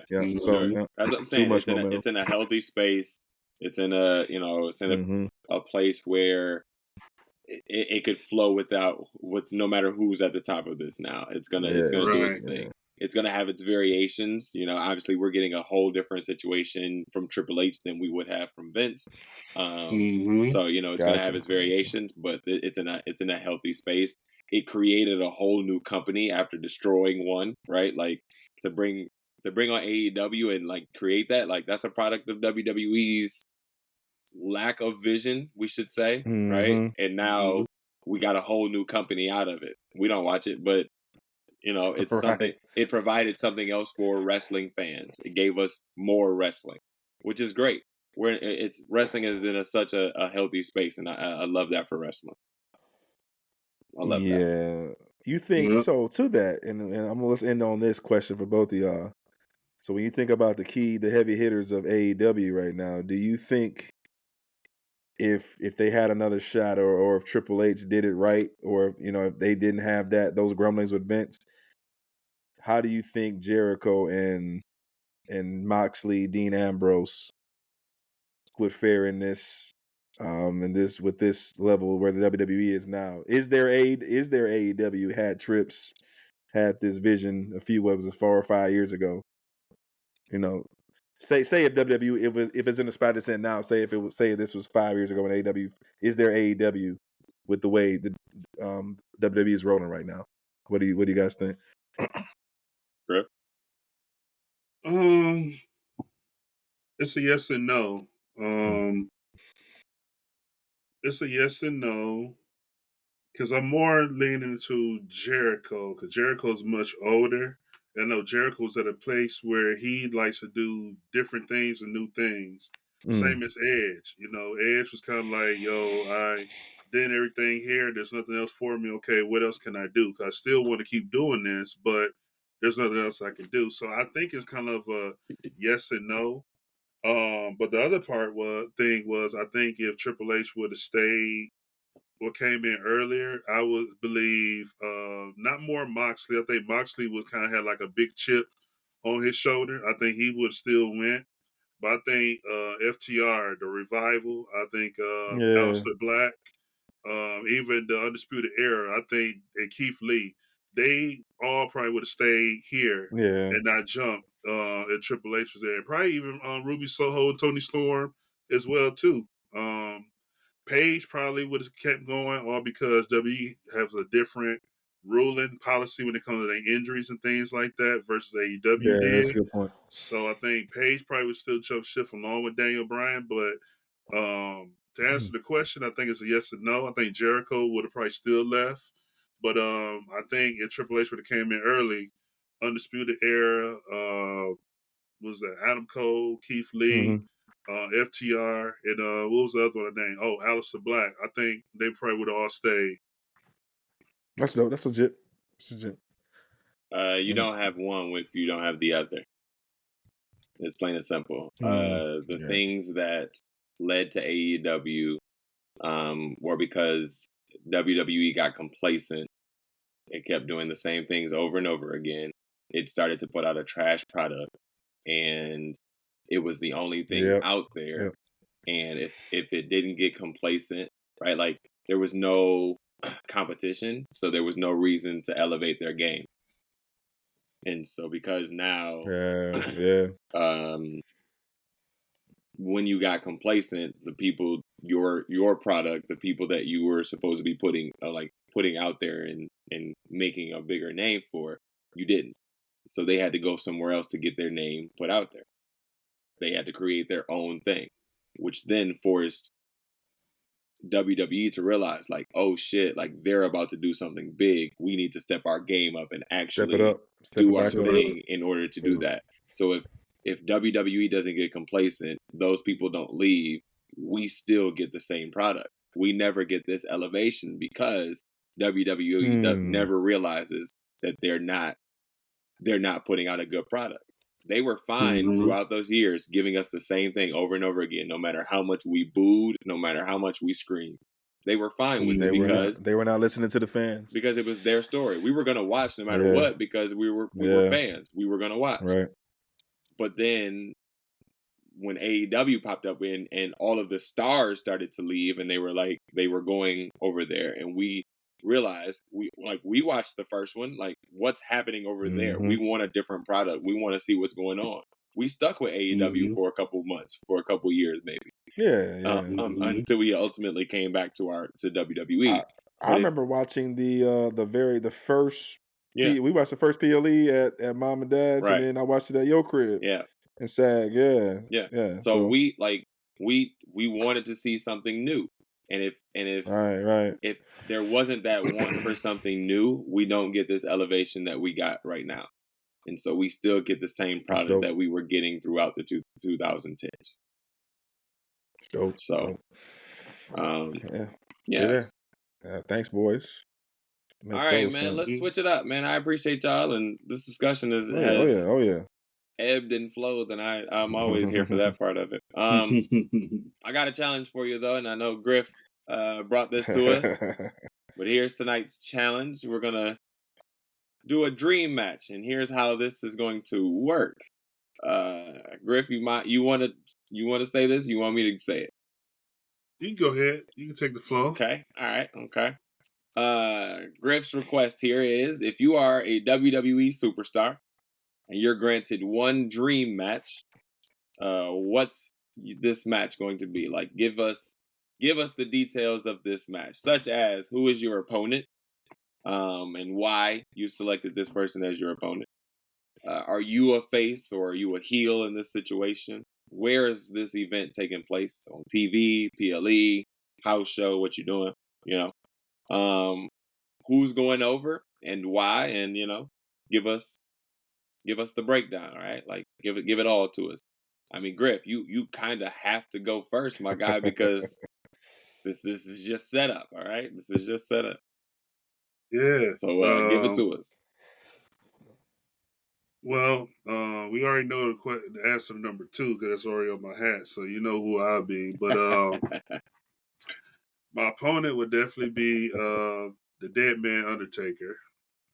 My match with him will be at WrestleMania with his undefeated streak on the line, and the reason I chose Taker is because I'm a person that deserves and wants to earn respect before I get catapulted to my career. I think he's that guy. My opponent before that. Also, I'll be a great seller to him. I know what makes good matches with Taker is he likes working with people that can sell his moves and things, as far as like his little combination punches, his big kicks, his old schools, even his last rise and other moves like that. So I definitely would like to have a match with him going forward. Sell a lot of his maneuvers, but also on my offensive end, I like to wear him out. You know what I'm saying? Talk a little trash to him, get the crowd going, get the crowd booing, get the crowd like saying you suck. Get me with a couple tombstones, give me a last ride, give me a choke slam off the rope. I'm kicking out all of it. So I want everybody to feel like, oh, who is this cat? This dude could probably beat him. But at the end of the day, going over, believe it or not, I had Taker going over, beat me. At the end of the day, when the match is done, he do his little pyro, his little stance. We're going to get up. He going to pick me up. We're going to shake hands, give each other a hug. He going to raise my hand and say, hey, man, yeah, you deserve this, man. You got my respect. So Taker's my guy. I'm going in as heel. We're going to have a good 35-minute match at WrestleMania. His streak continues, and he's going to be the one that's going to score the victory. All right. Damn you, Griff. You took my goat. But I did have a secondary one in case you picked it, but you went first, so yeah.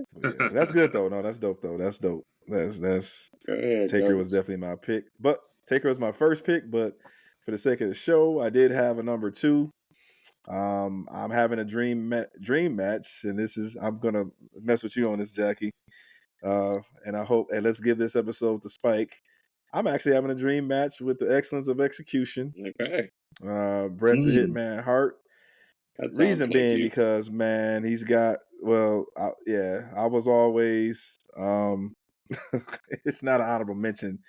Wise man, he took my dude. I mess with, but no, I was always infatuated. Yeah, I was always infatuated with, his style of, obviously, the his holds, the sharpshooter, obviously the master of the sharpshooter, but being the master technician. But being safe, I would go in as a heel, obviously, to push him, to the limit, and talk my ish. I would be the heel in the situation, and we would go at it at a regular, house show. I'm not gonna job for him, but I'm gonna, I need him to kind of build me up a little bit. It's sort of like the 1, 2, 3 kid. Let's have that kind of match to where, hey, give me my spots. I look good. Hey, I'll do my few spots off the top rope, what have you. But Bret Hart, man, just known for being the wrestler's wrestler. You feel safe. To some people he rubbed some people the wrong way in the business, and we all know how the way the end of his career played out. But and the stuff that he went through with Shawn. But at the end of the day, he's still top 5 wrestler of all time as far as handling, by being the actual ring general. You know what I'm saying? What Gunther is, what they call him. He was definitely that ring general back in the day, holding that Intercontinental and eventually getting pushed up to WWE. But yeah, he's going over on me, putting me in the sharpshooter. But I'm taking him. I'm at least giving him a good 20-minute match. Especially in my heyday. Jobbing, bro. Y'all like your job. But nah, man. But just But at the end of the day, like I'm saying, if I'm going to heel, man, hey, I continue to, hey, I look good. I get stronger out of it. I did business. But yeah, definitely get in the ring with Bret Hart. Hey, all right. Nice. Okay. All right, man. Drum roll for Jackie. All right, man. I'm gonna set the stage here, bro. Y'all know what's coming, bro. I'm gonna set the stage here. All right. Check this out. Commissioner Teddy Long comes out. Okay. He's talking to my opponent in the ring, and he's letting him know he is in a handicap match at Survivor Series. Okay. Yeah. This man's in a 7-on-1 handicap match. All right. Here we go. We set the stage for you. 7-on-1. Survivor Series comes. Me and my team come out. Our music hits. We are the nation of domination. And all of us come to the ring. Just niggas galore. Here we come to the ring. 7 of us all down to the ring. We do come to the ring. We throw up our fists. Here we go. And here comes our opponent. Oh, When and it two, comes crashing down and it hurts inside. Mans hits the ring and he does his little thing. And we proceed to beat the hell out of that man. All 7 of us proceed to beat the hell out of Hulk Hogan.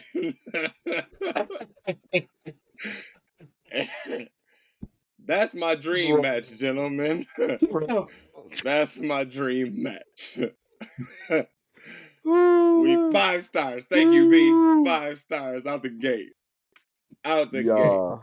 I'm sure you already know he did not win. We went over. For y'all viewers who sure you already know. If y'all don't understand this by now, if you are pro Hulk Hogan, you're probably not watching this podcast, and that is okay.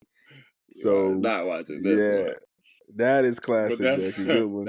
He hits us with another one. I don't even know if we were heels or face. It didn't even matter. Just like come down to the ring, sucker.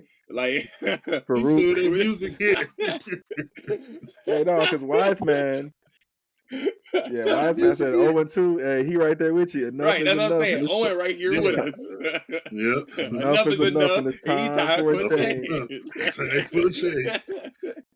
Hey, you better recognize. That's what I'm saying. Right? Man, D-Lo, yeah, I'm with you. Hey, I'm right next to you on that one. I'm D-Lo. We all coming down. That's what I'm saying. Like, let's go, bro. Like, you back it all up. We all coming down to the ring, bro. We all coming down to the ring. Hey, y'all. We get for the viewers out there, Griff and I, we give the standard answers. We answer the questions, and of course, the comedian takes over in his lane. So, what you mean? I was serious. Awesome. Goddamn, that's my dream match. This is what I want for all of us, bro. Hilarious. We headed right into. We are like an hour away from Black History Month, brother. Like this is what I want, bro. For all of us. Here. This is what I want. That's funny as hell, Jackie. You need that Mark Henry 3-6 theme, bro. When that boy hit, somebody everybody was looking like somebody about to And when that ball used to hit, bro, everybody was like, "Oh shoot, I'm finna get it with, bro." Give me what I want. Give me what I want. That was a great run for him, though, man. Hey, bro, I'm glad he got that push. That was a great run for him. One, yo, like I've gone back and watched that run, bro. I absolutely love that. Like going from the retirement, right? Am I remembering this right? Going from the salmon jacket when he did the work, with Cena, going from that and then going, man, bro. So much love for that one, bro. So much love for that run, man. Man, very good run, bro. What a time, that's bro! Good, like, man. That's great. What a time, bro! Let's get on out of here, man. This has been fun. This has been jovial. We've had a great time discussing all the things of the Royal Rumble.